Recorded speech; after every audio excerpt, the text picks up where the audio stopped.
Alright, so today I am going to be making a lip balm. I am going to be using beeswax, shea butter, coconut oil, and avocado oil, as well as a flavor oil. And I have a bunch of these lip balm tubes that I use from Sapphire Blue. Unfortunately, not all of my ingredients today are from Sapphire Blue. I've got coconut oil from Costco and avocado oil, I think that's from Walmart. Shea butter from Michael's. I didn't want to meet the $75 minimum order at Sapphire Blue to get supplies. So anyway, so I'm going to start with the coconut oil.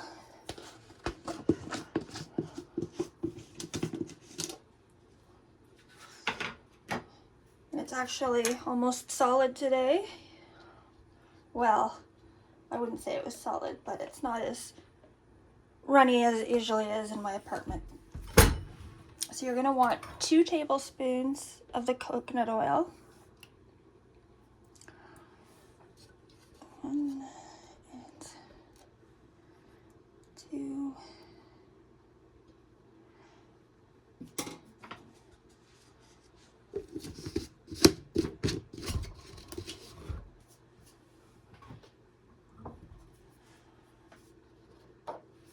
Two tablespoons of the shea butter.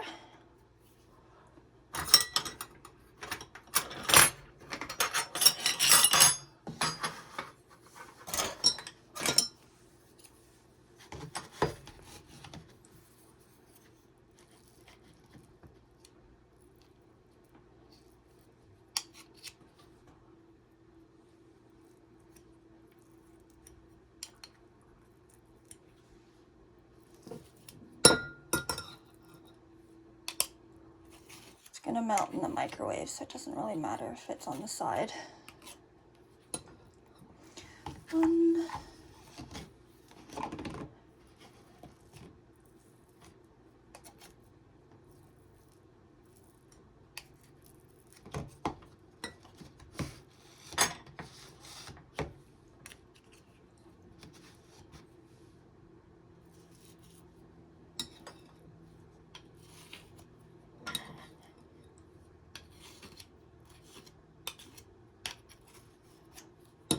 So your shea butter. You're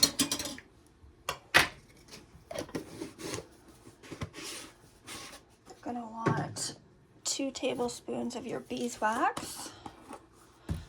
This is cosmetic grade beeswax. It comes in little pellets, which is a lot easier to work with.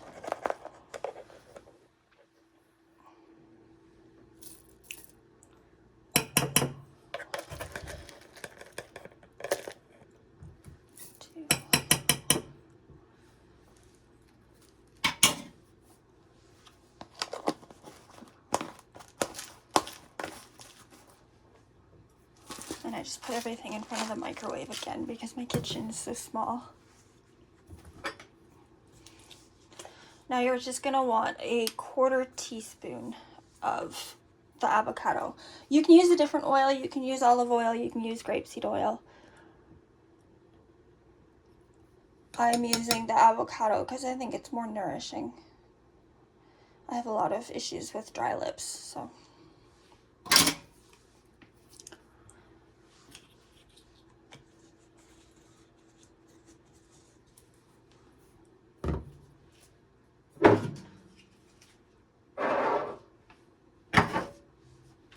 Stop putting things in front of the microwave because now I have to move it off.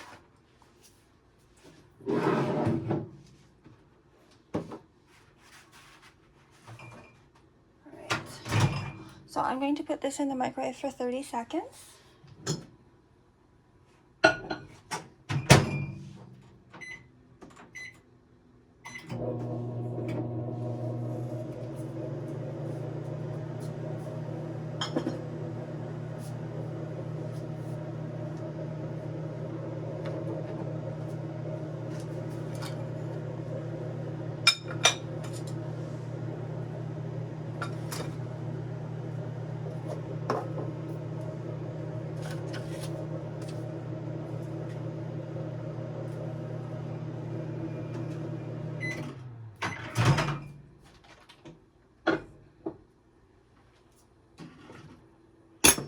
You can see that the beeswax is not melted. That's normal.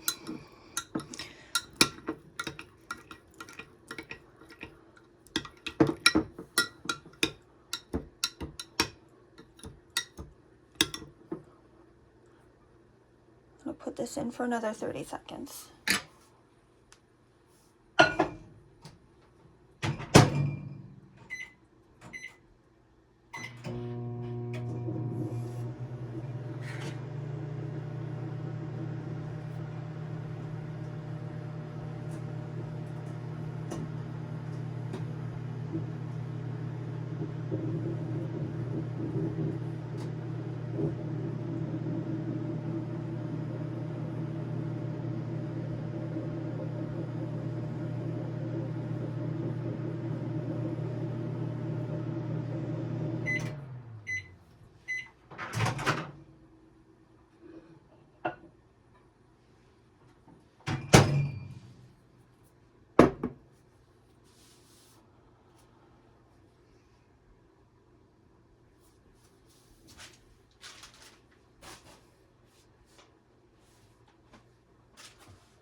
Now, there's still a little bit of solids in here, but I don't want to put it in any longer because it'll be too hot.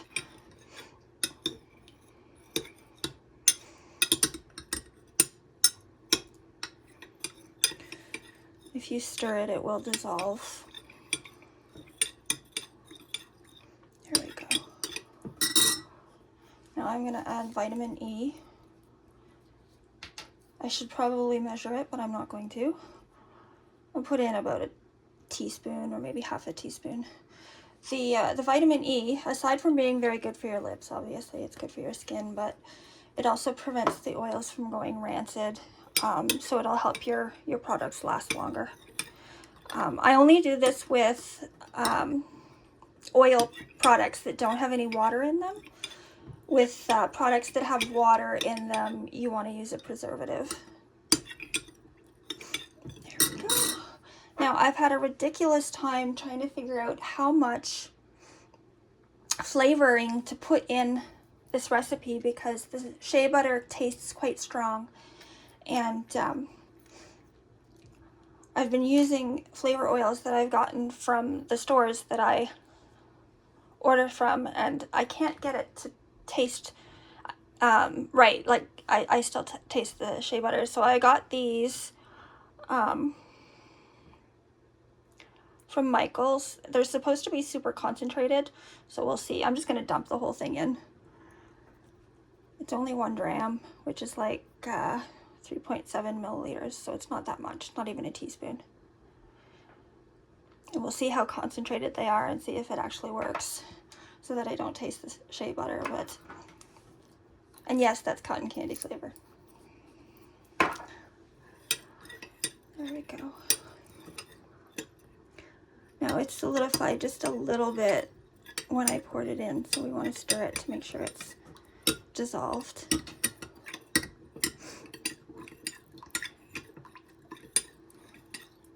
Here we go. Now, this recipe makes anywhere from like a dozen to 15 tubes, depending on how much I spill on the counter, which is unfortunately a occupational hazard of mine because I shake so much with my neurological condition, so I have a habit of spilling quite a lot. Now you will notice that as you pour it will solidify against the top of the container. Don't worry about it. It cools off fast, and then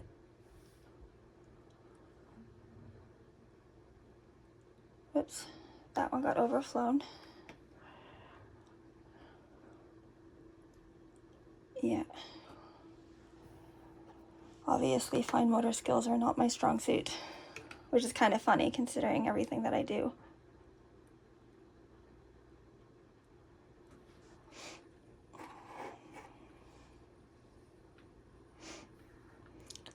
I just accept the fact that I'm going to spill it and consent to clean up afterwards. You can see that it's already solidified on the counter. It cools off fast. Oh, I can't reach that one.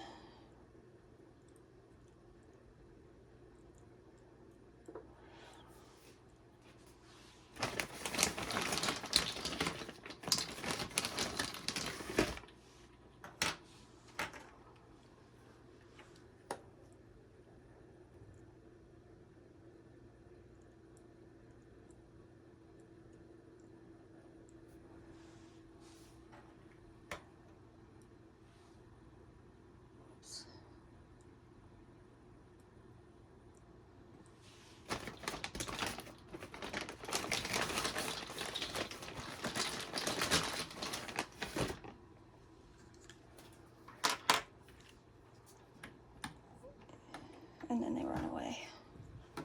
Oh, and then that happens. I'm very accident prone, obviously, and used to making a mess.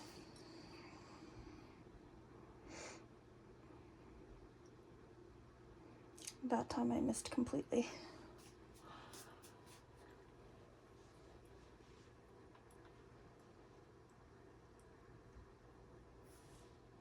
That's weird, there's something in that one.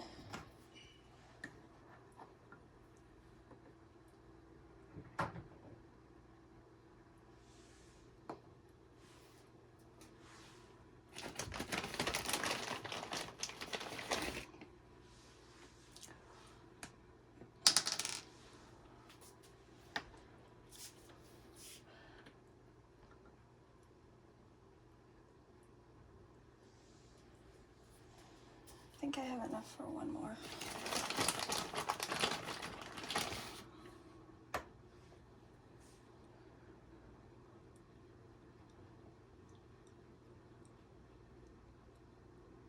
Nope. It's solidified too fast. That's... yeah, no. I'm just gonna throw that one in the garbage.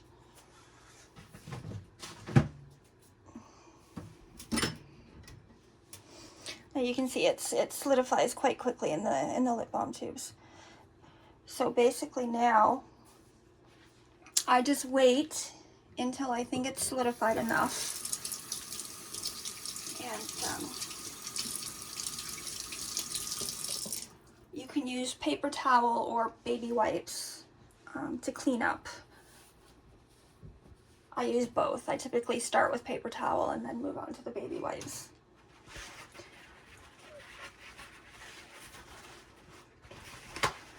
It's a lot easier to clean it up after it's solidified than when it's liquid. And as you can see, this is the container now. It's got water in it because I washed my hands, but basically what I'm going to do is I'm just going to take regular paper towel and wipe. Whoops, I just spilled water on the floor. I'm going to wipe it out with the paper towel, and you just kind of scoop it so that the because if you don't, it's very hard to clean.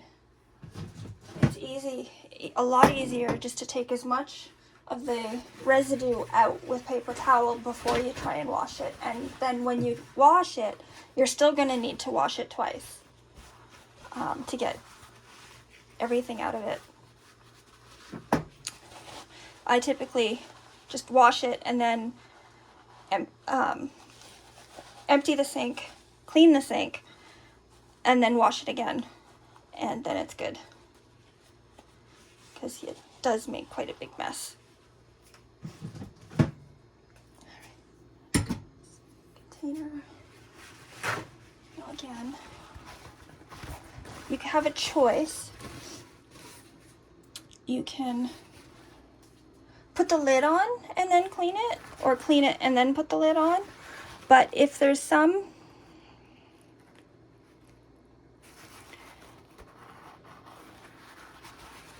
under where the lid is supposed to go, it's not going to fit very well. So you clean around and then put the lid on, and then you can just clean the rest. And again, I start with paper towel to get all of the residue off, and then it's still really greasy, so you'll want to use like a baby wipe or something to completely get the grease off. But there you go. That is how lip balm is made, and I hope you liked the video, and I'll see you next time.